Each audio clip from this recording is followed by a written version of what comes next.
இதய தெய்வம் புரட்சி தலைவி அம்மா ஆகிய இருபெரும் தெய்வங்களையும் பணிந்து வணங்குகிறேன்.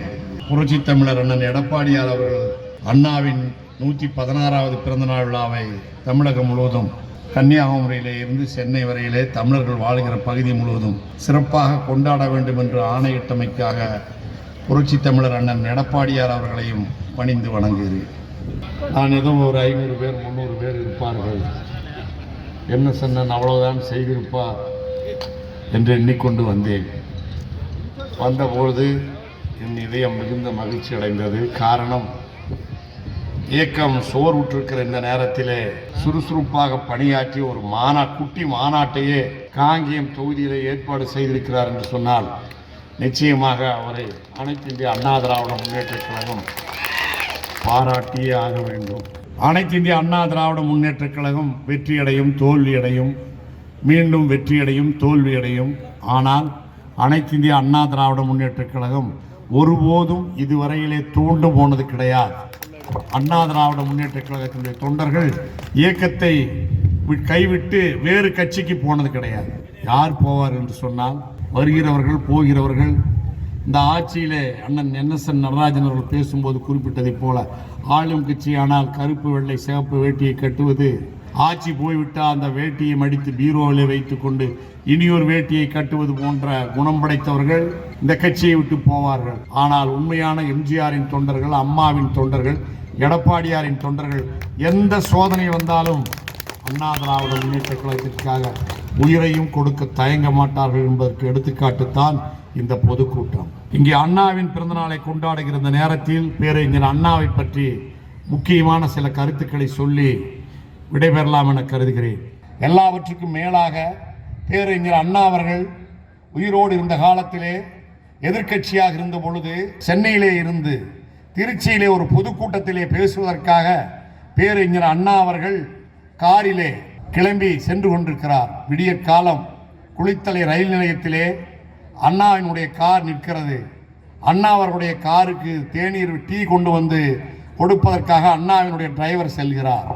அங்கே விடிய காலை நேரத்திலே வேலைக்கு செல்லுகிற சில இளைஞர்கள் அண்ணாவின் காரிலே பறந்த கருப்பு சிவப்பு கொடியை பார்த்துவிட்டு, ஆஹா எம்ஜிஆருடைய கட்சி கொடியல்லவா பறக்கிறது என்று சொல்லி காரின் பின்னிருக்கையிலே அமர்ந்திருந்த அண்ணா இடத்திலே சென்று அண்ணா யார் என்று தெரியாமல், ஐயா இது எம்ஜிஆர் கட்சி கொடிதானே என்று கேட்டபோது பெருமிதத்தோடு அண்ணா அவர்கள் சொன்னார்கள், ஆமாம் என் தம்பி எம்ஜிஆருடைய கட்சி கொடிதான் இந்த கருப்பு சிவப்பு கொடி என்று சொன்னார்.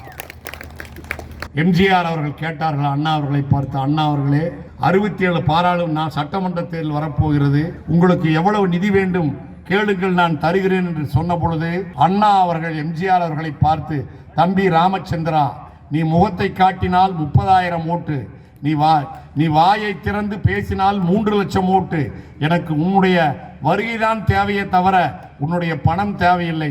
தமிழகம் முழுவதும் சென்று நீ தமிழகத்திலே திராவிட முன்னேற்ற கழகம் ஆட்சிக்கு வர வேண்டும் என்பதற்காக உழைக்க வேண்டும், பேச வேண்டும், மீண்டும் திராவிட முன்னேற்ற கழகம் தமிழகத்திலே ஆட்சி கட்டிலே அமர வேண்டும் என்று சொன்னார்கள். எனவேதான் அண்ணா அவர்கள் வழியிலே புரட்சி தலைவர் எம்ஜிஆர் தமிழகம் முழுவதும் பிரச்சாரம் மேற்கொண்டார்கள்.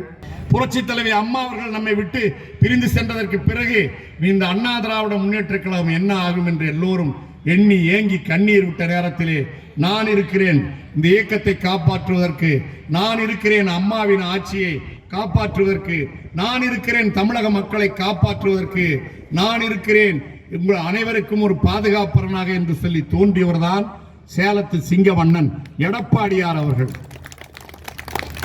அம்மாவின் மறைவுக்கு பிறகு 4.5 ஆண்டு காலம் தமிழகத்திலே நல்லாட்சி. எப்படிப்பட்ட ஆட்சி? சாதாரண மக்களிலே இருந்து மாபெரும் தொழிலதிபர்கள் வரையிலே எல்லோரும் பாராட்டுகிற ஒரு நல்ல ஆட்சியை கொடுத்தவர் அண்ணன் எடப்பாடியார்.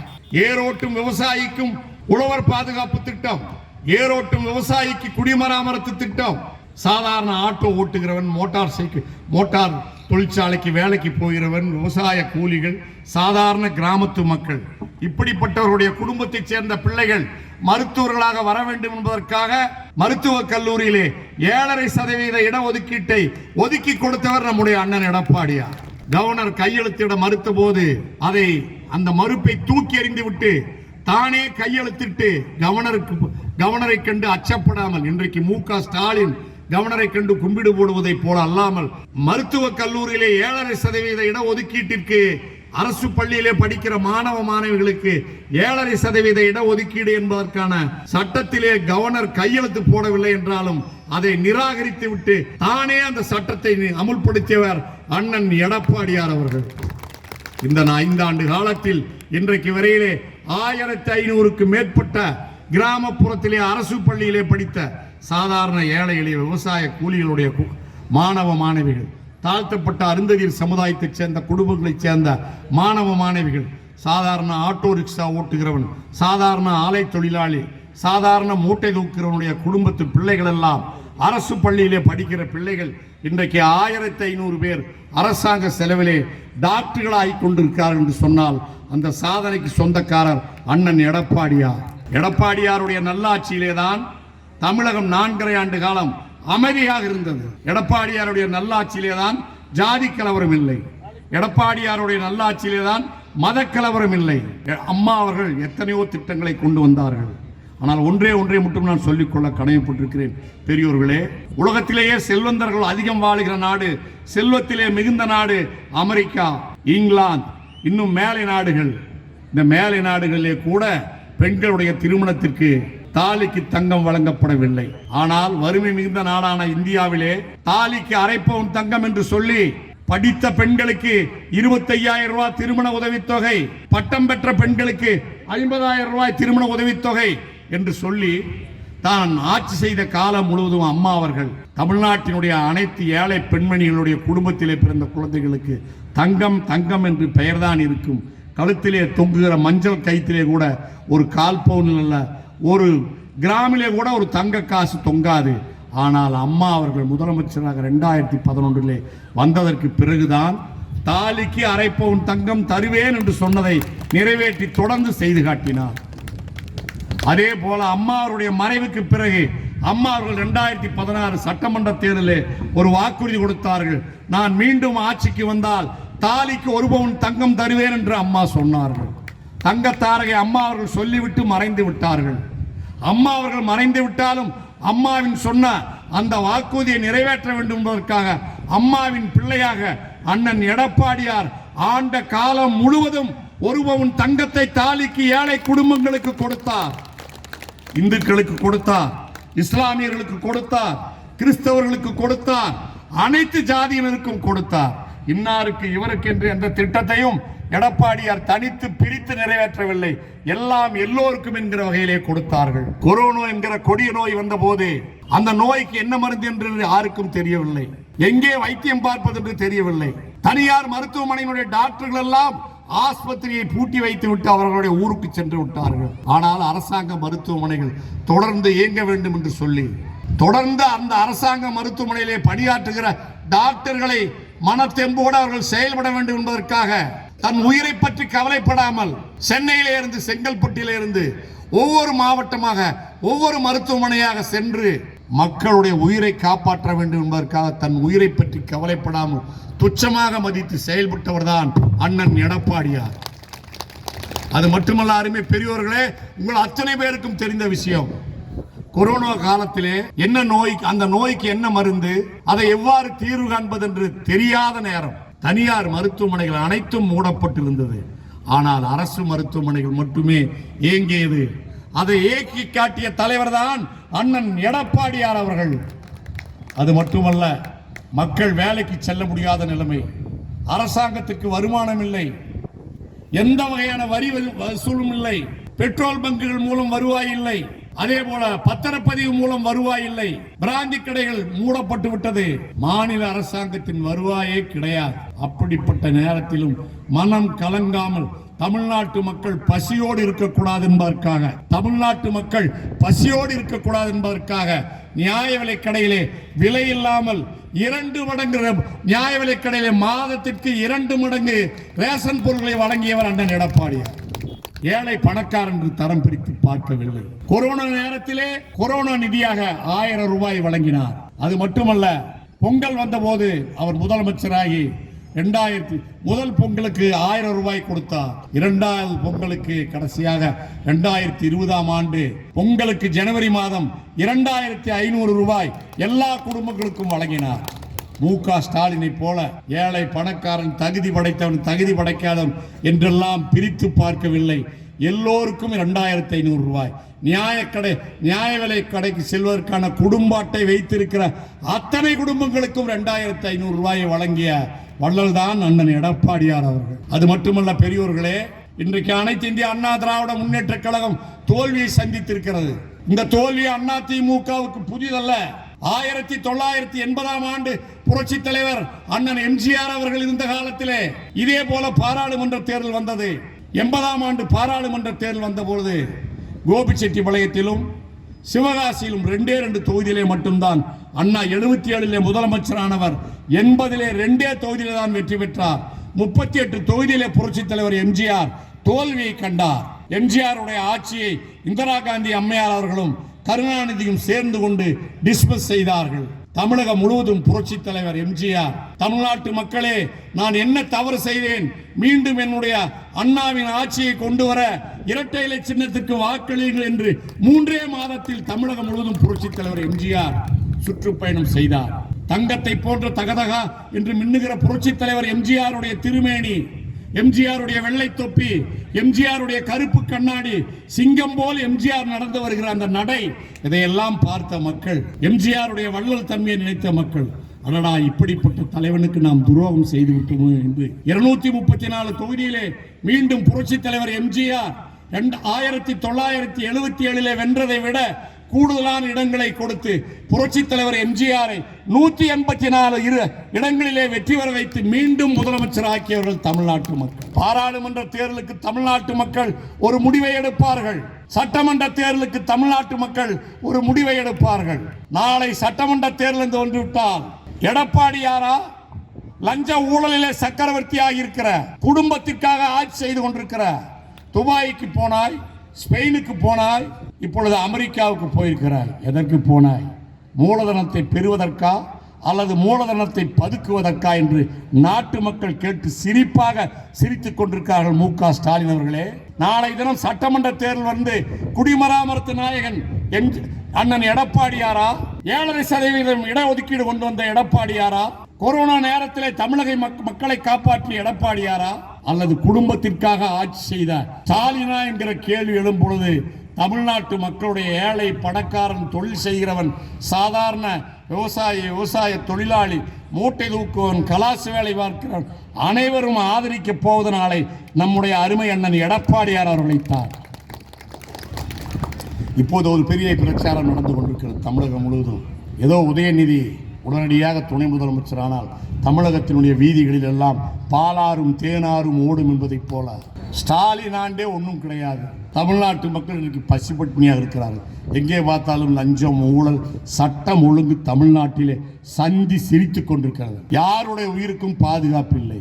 அருகாமையில் இருக்கிற சென்னிமலை பேரூராட்சிக்கு அருகாமையில் இருக்கிற 3 விவசாயிகள், வயதானவர்கள், குடும்பத்தோடு இருந்தவர்கள், விவசாய பண்ணைகளே தனித்தனியாக குடும்பமாக வாழ்ந்து கொண்டிருந்தவர்கள் 6 மாத கேப்பில் கொடூரமாக அடித்து, கண்ணை பிதுக்கி, காதை அறுத்து, குறவழியை அறுத்து, கைவிரல்களை அறுத்து, கொடூரமாக 3 குடும்பம், வயதான குடும்பம், விவசாய தொழிலில் ஈடுபட்டு வயதாய் விவசாய பண்ணைகளை தூங்கி கொண்டிருந்தவர்களை நள்ளிரவு நேரத்தில் ஸ்டாலினுடைய ஆட்சியில் கொலை செய்தார்களே, அந்த கொலைகாரர்கள் யார் என்று இன்றைக்கு வரையிலே சென்னிமலை போலீஸ், காங்கேயம் போலீஸ் நாட்டு மக்களிடத்திலே அடையாளம் காட்டியிருக்கிறார்களா?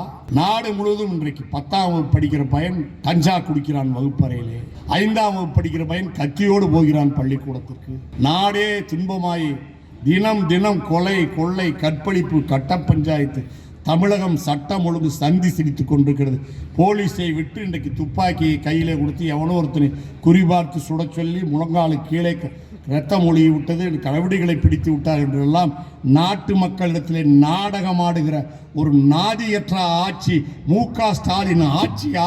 4.5 ஆண்டு காலம் தமிழகத்திற்கு அம்மா வழியிலே, எம்ஜிஆர் வழியிலே நல்லாட்சி கொடுத்த எடப்பாடியாருடைய ஆட்சி வேண்டுமா என்று கேட்டால் தமிழக மக்கள் சொல்லுகிற வார்த்தை, எங்களுக்கு அண்ணன் எடப்பாடியார் ஆட்சிதான் வேண்டும் வேண்டும் வேண்டும் என்று சொல்லுவார்கள். எந்த ஊரிலே கொலை நடக்கவில்லை? இன்றைக்கு ஸ்டாலின் முதலமைச்சரானதிலிருந்து இன்றைக்கு வரையிலே எல்லா ஊர்களிலும் தினம் கொலை, தினம் கொள்ளை, தினம் கூட்டு பாலியல் பலாத்காரம், தினசரி சட்டம் ஒழுங்கு சந்தி சிரிக்கிற நிலை, போலீஸ் என்று ஒன்று இருக்கிறதா என்று நாட்டு மக்கள் எண்ணி கேவலப்படுகிற சூழ்நிலை இன்றைக்கு தமிழ்நாட்டில் இருந்து கொண்டிருக்கிறதே. இப்படிப்பட்ட ஆட்சி வேண்டுமா?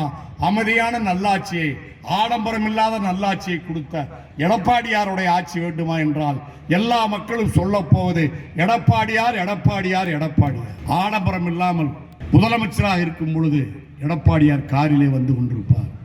4 பேர், 2 பேர், ஒரே ஒரு ஆள் ஒரு மனுவை வைத்துக் கொண்டு வீதியில் என்றால் நிற்கிறவரை பார்த்து அந்த கார் நிற்கும். அவரை அழைத்து உனக்கு என்ன வேண்டும் என்று கேட்டு அந்த குறையை உணர்ந்து அதற்கு என்ன பரிகாரம் என்று செய்து கொடுத்தவர் எங்கள் அண்ணன் எடப்பாடி. இன்றைக்கு இருக்கிற மு.க. ஸ்டாலின் இடத்தில் ஒரு குறையை சொன்னால் அதை கேட்பதற்கும் காது இல்லை, அதை புரிந்து கொள்வதற்கும் தன்மை இல்லை. தேவை பணம், பணம், பணம், கொள்ளை, கொள்ளை, கொள்ளை. குடும்பத்தினுடைய வருவாயை பெருக்குவதுதான் லட்சியம். யாராவது ஒரு லோடு மண்ணு, ஒரு லோடு கிராவல் வீடு கட்டுவதற்கு எங்காவது லாரியில் எடுத்து கொண்டு போக முடியுமா? காங்கியம், வெள்ளக்கோயில், முத்தூர், பொள்ளாச்சி, கோவை, திருப்பூர். பணம் தனியாக திமுகவுக்கு கப்பம் கட்டாமல் ஒரு லோடு மண்ணு கூட எடுத்துட்டு போக முடியாது, ஒரு செங்கல் கூட கையிலே கொண்டு போக முடியாது. அதுதான் இந்த மானம் கட்ட திமுக ஆட்சி. இப்படிப்பட்ட ஆட்சிக்கு முடிவு கட்ட வேண்டிய காலம் வெகு விரைவிலே வர இருக்கிறது. இங்கே இருக்கிற தலைவர்கள், எனக்கு மேடையின் முன்புறத்தில் இருக்கிற கழக நிர்வாகிகள், உங்கள் அனைவரையும் நான், மேடையில் இருப்பவர்கள், மேடை முன்புறத்தில் இருப்பவர்கள், அதிமுக என்பது சுக்க தங்கம். அதை காய்ச்ச காய்ச்ச சுத்தமாய் மேலும் மேலும் சுடர் விட்டு பிரகாசிக்கும். என்றைக்கும் அதிமுக என்கிற இயக்கத்திற்கு அழிவே இல்லை. இந்த இயக்கத்தை என்னுடைய தலைவர், புரட்சி தலைவர் எம்ஜிஆர் தொடங்கிய நேரம், அவர் கொடியை அறிமுகப்படுத்திய நேரம், அவர் கொள்கையை அறிமுகப்படுத்திய நேரம் சுக்கிர திசை. இது 10 அடி கீழே போனால் அதிமுக 100 அடி மேலே போகும், மேலே மேலே போய்கொண்டு. இது ஏழை மக்களுடைய வாழ்க்கைக்கு விடிவெள்ளியாக இருக்கிற கட்சி, நாட்டு மக்களுக்காக உழைக்கிற கட்சி அதிமுக. ஒரு குடும்பத்திற்காக உழைக்கிற கட்சி அல்ல அதிமுக. எனவே மேடையின் முன்புறத்தில் இருக்கிற கழக நிர்வாகிகளே, மேடையில் இருக்கிற தலைவர்களே, எந்த சோதனை வந்தாலும் தயங்காதீர்கள். நாளை நம்மை வழி நடத்துவதற்கு ஒரு வலிமையான, ஒரே நேர்கோட்டிலே பார்வை படைத்திருக்கிற மாபெரும் தலைவர், எளிய குடும்பத்தைச் சேர்ந்த ஒரு விவசாயி அண்ணன் எடப்பாடியார் இருக்கிறார். அவர் இந்த ஜாதிக்கு தான் தலைவர், அந்த ஜாதிக்கு தான் தலைவர், இந்த ஜாதிக்காரருக்கு மட்டும்தான் செய்வார், அப்படியெல்லாம் கிடையாது. மக்களை மக்களாக நேசித்து மக்களுக்கான நல்லாட்சியை கொடுத்த மாபெரும் தலைவர். எந்த திட்டத்தை கொண்டு வந்தாலும் எல்லோருக்கும் என்று கொண்டு வந்த தலைவர் எடப்பாடியார் இருக்கிறார். நிச்சயமாக இந்த அதிமுக ஒரு நாளும் தேயாது, ஒரு நாளும் அழியாது. ஒரு சோதனை வந்திருக்கிறது என்றால் நீங்கள் நினைத்தால் இந்த அண்ணா திராவிட முன்னேற்ற கழகம், நீங்கள் நினைத்தால் இந்த அண்ணா திராவிட முன்னேற்ற கழகம் மாபெரும் வெற்றியை பெற்று மீண்டும் எடப்பாடியார் முதலமைச்சராக வருவார். அம்மா எம்ஜிஆர் கொண்டு வந்த லட்சியங்களை காப்பாற்றுவார். கிராமப்புற மக்களுடைய வாழ்க்கையினுடைய அடிப்படையான தேவைகளை நிறைவேற்றுவார். எப்படி 7.5% மருத்துவக் கல்லூரியிலே இடஒதுக்கீட்டை கொண்டு வந்தாரோ அதே போல கிராம மக்கள், ஏழை எளிய மக்கள், அருந்ததியர் சமுதாய மக்கள், கட்டிட வேலை செய்கிறவர்கள், தச்சு வேலை செய்கிறவர்கள், கொல்லு வேலை செய்கிறவர்கள், கூடை வேலை செய்கிறவர்கள், சாதாரண கோயிலிலே பூசை செய்கிற, ஒத்தை விளக்கு கூட இல்லாத கோயிலிலே பூசை செய்கிற பூசாரிக்கும், ஆக மொத்தம் எல்லோருக்குமான நல்லாட்சியை தரக்கூடிய தலைவர் அண்ணன் எடப்பாடியார் ஒருவர் தான் என்று சொல்லி, நீங்கள் ஓய்வெடுக்க வேண்டிய நேரம் இனி இல்லை. நீங்கள் உழைக்க வேண்டிய நேரம் வந்துவிட்டது. மீண்டும் நாம் ஆட்சி கட்டிலே அமருவோம். மீண்டும் நீங்கள் உயர்ந்த இடத்திற்கு வர வேண்டும். எப்படி அம்மா அவர்கள் 2 லட்சம் பேர் ஒரே நேரத்திலே பச்சை மையிலே கையெழுத்து போடுகிற நிலையை உருவாக்கினாரோ அதே போல நம்முடைய அண்ணன் எடப்பாடியார் மீண்டும் முதலமைச்சராக வந்தால் உங்கள் வீட்டு பிள்ளைகளுக்கு வேலை வாய்ப்பை உருவாக்குவார். உங்கள் வீட்டு இளைஞர்களுக்கு வேலை வாய்ப்பு உருவாக்குவார். தமிழகம் முழுவதும் புதிய தொழிற்சாலைகளை கொண்டு வருவார். விவசாயத்திலே நவீனத்தை புகுத்துவார். சட்டம் ஒழுங்கை சீர்படுத்துவார். தமிழக மக்களுக்கு அருமையான அன்பான நல்லாட்சியை கொடு. எனவே ஒரு நல்லாட்சி நாயகன் எடப்பாடியாரை மீண்டும் ஆட்சி கட்டிலே அமர்த்துவதற்காக அனைவரும் அயராது உழைத்து, நமக்கு இனி ஓய்வு என்பது அவர் முதலமைச்சர் நாற்காலியில் அமர்ந்த பிறகுதான். அண்ணா வழியில் எம்ஜிஆர், எம்ஜிஆர் வழியில் அம்மா, அம்மா வழியில் எடப்பாடியார் மீண்டும் ஆட்சிக்கு வந்து அண்ணா ஆட்சியை தர வேண்டும், எம்ஜிஆர் ஆட்சியை தர வேண்டும். எடப்பாடியார் ஆட்சி என்றால் அம்மா ஆட்சி என்று வர வேண்டும். அத்தகைய நிலையை நாம் அனைவரும் ஒன்றுபட்டு உழைத்து உருவாக்குவோம். அதுவரையிலே இந்த போலீஸ்காரர்கள் பொய் வழக்கு போடுவார், யாரும் அச்சப்பட வேண்டாம். இதே போலீஸ் ஓட்டு என்ன பொக்கே வாங்கிட்டு வேலுமணி வீட்டுக்கு வருவாங்க. இதே போலீஸ் அதிமுக ஜெயிக்குதுன்னா எடப்பாடியார் காலில் விடுவாங்க. இதே போலீஸ் இன்றைக்கு இருக்கிற போலீஸ், நான் தெளிவாக சொல்றேன், எச்சரிக்கைக்காக சொல்லவில்லை, மீண்டும் அதிமுகவை தேடி வருகிற காலம் இந்த காவல்துறைக்கு வரும் வரும் வரும். இலங்கையிலே எப்படி மக்கள் புரட்சி எழுந்ததோ அதை போல 2026 சட்டமன்ற தேர்தலுக்கு முன்பாகவே இன்றைக்கு இருக்கிற இந்த லஞ்ச ஊழல் ஆட்சிக்கு எதிர்ப்பாக மாபெரும் மக்கள் புரட்சி வெடிக்கும், வெடித்து சிதறும். எனவே போலீஸ் எச்சரிக்கையாக இருக்க வேண்டும், நியாயத்தை செய்ய வேண்டும், தர்மத்தின் வழியிலே நடக்க வேண்டும். மக்களுடைய வரிப்பணத்திலே சம்பளம் வாங்குகிற போலீஸ் மக்களுக்கு பாதுகாப்பாக இருக்க வேண்டும், சட்டம் ஒழுங்கை பாதுகாக்க வேண்டும் என்று எச்சரித்து அதிமுக விரைவில் நல்லாட்சியை தரும் என்று சொல்லி நல்ல முறையில் பாடுபட்டு நாம் நல்லாட்சியை உருவாக்குவோம். நன்றி, வணக்கம்.